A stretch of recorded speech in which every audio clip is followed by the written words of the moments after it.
ভোটের এপিসেন্টার বলা হয় পূর্ব মেদিনীপুর জেলাকে, আর এই মুহূর্তে সবচেয়ে যে হট সিট গুলো রয়েছে তার মধ্যে অন্যতম পূর্ব মেদিনীপুরের একাধিক বিধানসভা আসন। এবং ভোট শুরু হতে এখনো কয়েক ঘন্টা বাকি। ঠিক তার আগের দিন নন্দীগ্রামে ঢোকার মুখেই প্রত্যেকটি গাড়ি দাঁড় করিয়ে নির্বাচন কমিশনের তরফে যে নির্দেশ দেওয়া হয়েছিল নাকা চেকিং চলবে, কেন্দ্রীয় বাহিনী জওয়ানরা রয়েছেন, তারা কার্যত প্রত্যেকের আইডেন্টি কার্ড সেই কার্ড কিন্তু চেক করছেন, অর্থাৎ যারা রয়েছেন তাদের কার্ড চেক করছেন। দেখাবো সেই ছবিটা, আমার সঙ্গে রয়েছেন আমার চিত্র সাংবাদিক রতিন কুন্ডু। একেবারে ধরে ধরে প্রত্যেককে কার্ড চেক করছেন সেন্ট্রাল বাহিনী যারা জওয়ানরা রয়েছেন, নির্বাচন কমিশনের আধিকারিকরা রয়েছেন, যারা পরিযায়ী শ্রমিকরা মূলত বাইরে কাজ করেন তারা ঘরে ফিরছেন ভোট দেওয়ার জন্য, এবং তাদের সেই সব প্রত্যেকের আইডেন্টি কার্ড তারা এখানকার কিনা, তারা স্থানীয় কিনা, সেন্ট্রাল ফোর্সের যারা জওয়ানরা রয়েছেন তারা কিন্তু চেক করছেন, এবং যদি সফট কপি কারো কাছে থাকে সেই বিষয়টি তারা খতিয়ে দেখছেন। অর্থাৎ ভোটের আগে নন্দীগ্রামে যে কড়া প্রহরার ব্যবস্থা করা হয়, কড়া নিরাপত্তার ব্যবস্থা করা হয়, তা কিন্তু এবছর এই 2026-এর নির্বাচনের আগে কিন্তু অন্যতম। আমি একটু কথা বলার চেষ্টা করি যারা রয়েছেন এখানে। দাদা, কোথা থেকে আসছেন? আমরা কলকাতা থেকে। কলকাতায় কাজ করতেন? হ্যাঁ কাজ করতাম, আজকে ভোটের জন্য বাড়ি ফিরছি। কোথা থেকে আসছেন? স্যার আমি উল্লুবেটা থেকে এসেছি। কাজ করতেন? হ্যাঁ, বাইরে কাজ করতাম। হুগলি কাজ করতাম। দাদা, কোথা থেকে আসছেন? কলকাতা থেকে এনআইসি। এনআইসিতে কাজ করতেন? হ্যাঁ, এই ভোট দিতে বাড়ি ফেরা। ভোট দিতে পারি। দাদা, কোথা থেকে আসছেন? দেউলটি কোলাঘাট। দেওয়ালটি। বিভিন্ন জায়গায় কাজ করতেন আপনারা, ভোট দিতে বাড়ি ফিরলেন? হ্যাঁ হ্যাঁ, কোথায় বাড়ি আপনার? নন্দীগ্রাম। এখানে মূলত দাদা কোথা থেকে ফিরলেন? সব কলকাতা থেকে। হায়দ্রাবাদ। হায়দ্রাবাদ? কি করতে হায়দ্রাবাদে? ওখানে কাজ করি। একেবারে কেউ ফিরছেন হায়দ্রাবাদ থেকে, কেউ আবার দেউলটি থেকে অথবা কলকাতার কোনো জায়গা থেকে। এটাও যেন কোথাও গিয়ে প্রমাণ করছে যে এবার বঙ্গের যে ভোট রাজনীতি, অর্থাৎ ভোটের যে উৎসব, সেই উৎসবে কার্যত ঢল নামে মানুষের। পরিযায়ী শ্রমিকরা বিভিন্ন জায়গা থেকে যখন আসেন তারা মূলত ভোট দেওয়ার জন্য আসেন। আমি দেখাবো সেই ছবিটা। একদিকে রয়েছেন টোটোই করে ফিরছেন যারা, তাদেরকে কার্যত একেবারে আটকে নাকা চেকিং এর জায়গাতে নন্দীগ্রামে ঢোকার মুখে চেক করছে কেন্দ্রীয় বাহিনীর জওয়ানরা। সেই ছবি দেখাবো। নির্বাচনী যারা আধিকারিক রয়েছেন তারা যেমন চেক করছেন, প্রত্যেকের আইডেন্টি কার্ড খতিয়ে দেখা হচ্ছে তারা স্থানীয় কিনা, তারা এখানকার বাসিন্দা কিনা, দেখাচ্ছে সেই ছবিটা। এবং পরিযায়ী শ্রমিকরা তারা ব্যাগে করে কি আনছেন বা বাইরে থেকে কোনো রকম করে যাতে অন্যায্য কিছু না আসে বা অবৈধ কিছু না আসে সেই দিকটাও কিন্তু নজর দিচ্ছেন কেন্দ্রীয় বাহিনীর জওয়ানরা। দেখাচ্ছে এই ছবিটা, কেন্দ্রীয় বাহিনীর জওয়ানরা তারা সদা তৎপর, তারা দেখছেন, তারা চেষ্টা করছেন যাতে কোনো রকম কিছু নন্দীগ্রামে ঢোকার মুখে কিছু না হয়। আমি কথা বলার চেষ্টা করি। দাদা, কি দেখাতে হচ্ছে এখানে?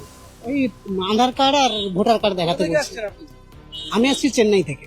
কাজ করতেন চেন্নাই? হ্যাঁ হ্যাঁ, আমার বাড়ি কোথা থেকে আসছো ভাই? আমি সামনে থেকে আসছি, সামনে থেকে আসছো। কোথা থেকে আসছেন? কলকাতা। কলকাতা থেকে। আপনি? অন্ধ্রপ্রদেশ। অন্ধ্রপ্রদেশে। কি কাজ করতেন অন্ধ্রপ্রদেশে? এই ধাবা। দেখতে পাচ্ছি ভোটের আগের দিন আমি প্রতিদিন করলো আরো ছবিটা দেখাতে, একের পর এক যারা টোটোই করে আসছেন বিভিন্ন জায়গা থেকে, অর্থাৎ চণ্ডীপুর এলাকা থেকে ঢুকছেন নন্দীগ্রামের দিকে, সেই টোটোই করে যারা আসছেন তাদেরকেও কার্যত চেক করা হচ্ছে, প্রত্যেকের আইডেন্টি কার্ড খতিয়ে দেখছেন কেন্দ্রীয় বাহিনীর জওয়ানরা। এবং দেখাচ্ছি সেই ছবি, কেন্দ্রীয় বাহিনীর জওয়ানরা তারা একেবারে পুঙ্খানুপুঙ্খ চেকিং চলছে বিভিন্ন জায়গাতে, প্রত্যেকটি গাড়ি দাঁড় করিয়ে প্রত্যেকের আইডেন্টি কার্ড চেক করা হচ্ছে যাতে কোনোভাবে আগামীকাল যে নির্বাচন রয়েছে, প্রথম দফায় যে 152-র বেশি যে আসনে বিধানসভা আসনে নির্বাচন রয়েছে, সেই নির্বাচনে যাতে নিরাপত্তাজনিত কোনো বিঘ্ন না ঘটে সেই বিষয়টা কিন্তু এনশিওর করছে নিরাপত্তা বাহিনীর জওয়ানরা এবং নির্বাচনী আধিকারিকরা। কথা বলার চেষ্টা করা। কোথা থেকে আসছেন? আমি আসছি উড়িষ্যা, ঝাড়সুগুড়া থেকে। কি কাজ করতেন? আমি কোম্পানিতে সার্ভিস করি। দাদা, কোথা থেকে আসছেন? কলকাতা। একেবারে কেউ উড়িষ্যা, কেউ হায়দ্রাবাদ, কেউ আবার কেরল অথবা চেন্নাই, অথবা কেউ হায়দ্রাবাদ আবার ব্যাঙ্গালোর। পরিযায়ী শ্রমিকরা মূলত পূর্ব মেদিনীপুর জেলার একাধিক জায়গা থেকে বিভিন্ন রাজ্যে তারা কাজ করতে যান। এবং এবার ভোটে যে ইস্যুগুলি রয়েছে তার মধ্যে অন্যতম ইস্যু কিন্তু পরিযায়ী শ্রমিকদের ঘরে ফেরা এবং তাদের ভোট দেওয়া। তারা ভোট বাক্সে কি রায় দেবেন, কি প্রতিফলন দেবেন তারা জানেন, কিন্তু ভোটের আগের দিন পূর্ব মেদিনীপুর জেলা চণ্ডীপুর ছাড়িয়ে একেবারে নন্দীগ্রাম বিধানসভা প্রবেশের মুখেই এই যে কড়া তৎপরতা, নাকা চেকিং এবং প্রত্যেকের আইডেন্টি জওয়ানরা, বিধানসভায় প্রায় 2,66,000-এর বেশি ভোটার, সেই ভোটারদের যাতে কোনো রকম সেই ভোটারের মধ্যে কোনো রকম বেনজল না থাকতে পারে, এই যে কড়া প্রহরা। এবং দেখাবো আরো ছবিটা দেখাবো, যত সময় এগোচ্ছে একের পর এক টোটো ঢুকছে, অটো ঢুকছে, গাড়ি ঢুকছে বিভিন্ন রকমের, প্রত্যেকে কিন্তু দাঁড় করিয়ে চেক করছেন কেন্দ্রীয় বাহিনীর জওয়ানরা। সেই ছবি দেখাবো। প্রত্যেকেই বাইরে থেকে আসছেন। দাদা, কোথা থেকে আসছেন? হায়দ্রাবাদ। কি কাজ করতেন হায়দ্রাবাদে? Machine operator. আপনি? আমি চেন্নাই থেকে এসেছি। আপনি? কলকাতা। কলকাতা। আপনি? আমি খড়গপুর থেকে এসেছি। আপনারা সবাই পরিযায়ী শ্রমিক? আপনাদের বাড়ি সব নন্দীগ্রাম দিকে? নন্দীগ্রাম। আপনার বাড়ি নন্দীগ্রাম? হ্যাঁ হ্যাঁ হ্যাঁ। হ্যাঁ। একেবারে প্রত্যেকে এরা পরিযায়ী শ্রমিক। আমি যে বিষয়টি বলছিলাম যে বিধানসভা নির্বাচনে এবছর অন্যতম ইস্যু হতে চলেছে কিন্তু পরিযায়ী শ্রমিকদের ভোট ঠিক কোথায় যাবে। কারণ অনেকেই বলছেন প্রত্যেকবারের চেয়ে এবছরের বিধানসভা নির্বাচনে কার্যত পরিযায়ী শ্রমিকদের ভোট দেওয়ার যে তাগিদ, সেই তাগিদে কিন্তু ঢল নেমেছে। বহু মানুষ আসছেন এবং একেবারে নন্দীগ্রাম বিধানসভা যদি প্রতিদিনকে দেখানোর চেষ্টা করতে বলবো যে একের পর এক একেবারে ক্ষুদিরাম মোড়, নন্দীগ্রামে ঢোকার খানিকটা আগের একটি জায়গা এবং তার ঠিক পরেই রয়েছে চণ্ডীপুর ছাড়িয়ে ক্ষুদিরাম মোড়, আরেকটু গেলেই নন্দীগ্রামে ঢোকার মুখ। দেখাচ্ছে একের পর এক টোটোই করে কিন্তু মানুষজন আসেন। সেন্ট্রাল বাহিনীর যারা জওয়ানরা রয়েছেন, কেন্দ্রীয় বাহিনীর জওয়ানরা রয়েছেন, তারা কিন্তু একেবারে টোটো দাঁড় করিয়ে প্রত্যেকটি টোটো কিন্তু চেক করছেন এবং প্রত্যেকের আইডেন্টিটি প্রুফ অর্থাৎ পরিচয়পত্রদের খতিয়ে দেখা হচ্ছে তারা নন্দীগ্রামের ভোটার কিনা। সেই ছবি দেখাচ্ছিলাম আমরা এতক্ষণ ধরে। বিভিন্ন জায়গার থেকে মানুষজন আসছেন, তারা কার্যত প্রত্যেকেই পরিযায়ী শ্রমিক এবং সেই ছবি দেখাচ্ছে একেবারে সেন্ট্রাল ফোর্সের জওয়ানরা তারা দাঁড়িয়ে রয়েছেন। একেবারে ক্ষুদিরাম মোড় এলাকাতে নাকা চেকিং চলছে এবং প্রত্যেককে ধরে ধরে চেক করা হচ্ছে যাতে কোনো রকম ভাবে কোনো বেনজল, কোনো লুপ হোলস না থাকে নিরাপত্তার ক্ষেত্রে। দেখাবো সেই ছবিটা।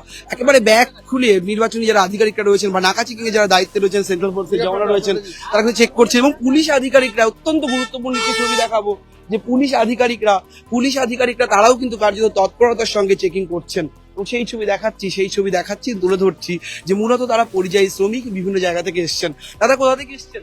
কলকাতা থেকে। দাদা আপনি আমি কেরালা থেকে এলাম। কেরালায় কি কাজ করতেন? ও ইলেকট্রিক কাজ করাম। মানে কতদিন পর পর বাড়ি ফিরে ওই এবার কি তো- ভোট দিতে আসা? হ্যাঁ হ্যাঁ, ভোট দিতে আসি। এবার ভোট দিতে তাগিদ কেন? না এলাম, ও এমনি ডেট হয়ে গেছিল আসার, ওই জন্য এলাম। কত ট্রিপ মারছে না, মানে বহু লোকজন আসছে না? হ্যাঁ বহু কিরকম লোকজন, লোকজন আসছে? হাজার হাজার। হ্যাঁ হাজার হাজার লোক। গাড়ি তো নেই, বাস বন্ধ হয়ে গেছে।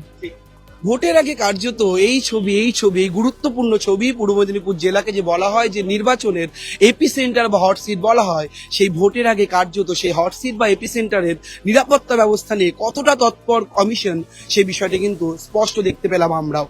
ক্যামেরায় মতিনের সঙ্গে রমেন দাসের রিপোর্ট, সংবাদ প্রতিদিন.in। ফলো করুন সংবাদ প্রতিদিন ডিজিটাল।